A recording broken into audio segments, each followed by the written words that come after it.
এটা হচ্ছে রৌনকের প্রথম সরস্বতী পুজো। তোমরা হয়তো জানো না, রৌনক যখন জন্মগ্রহণ করেছিল তার ঠিক দুদিন আগেই সরস্বতী পুজো ছিল।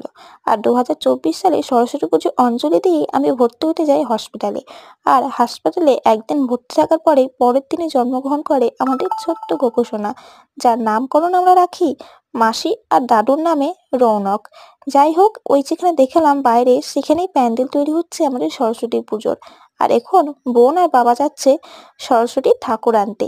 এই সরস্বতী পুজো বিয়ের আগে অব্দি আমাদের অনেক পুজো হয়েছে, মানে অনেকবার দেওয়া হয়েছে।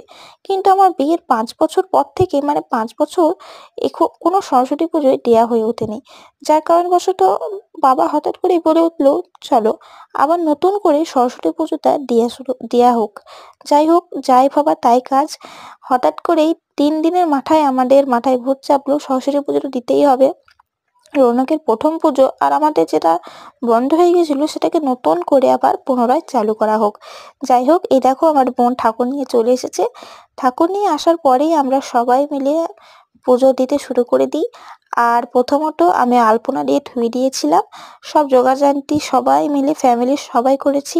রৌনকের বাবাও এসেছিল। রৌনকের বাবা দুপুরে খাবারটা আমাদের এখানেই খেয়েছে, আমি সব রান্না বান্না করে রেখেছিলাম বললাম। যাই হোক, প্রথম সরস্বতী পুজোতে আমার রৌনক তো খুবই মজা করেছে আর খুব ভালোভাবে এনজয় করেছে।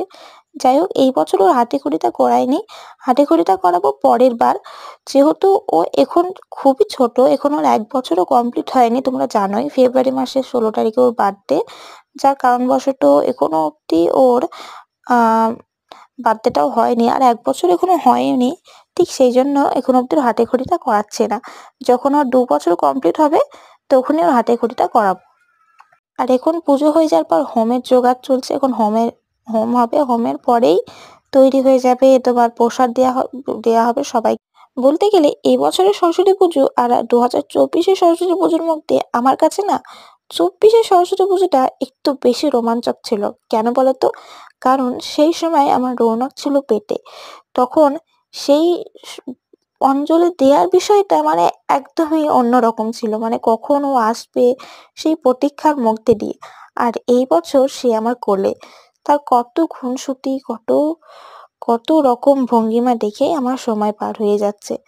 মা সরস্বতীকে আমার অনেক অনেক ভালোবাসা, আর তার কাছ থেকে অনেক অনেক আশীর্বাদ চাই আমার ছেলের জন্য, যেন সে বিদ্যার সাগর হয়, যেন সে সবকিছু জানে আর মানুষকে মানুষ বলে সম্মান করতে জানে, সবাইকে যেন সে সমান চোখে দেখে।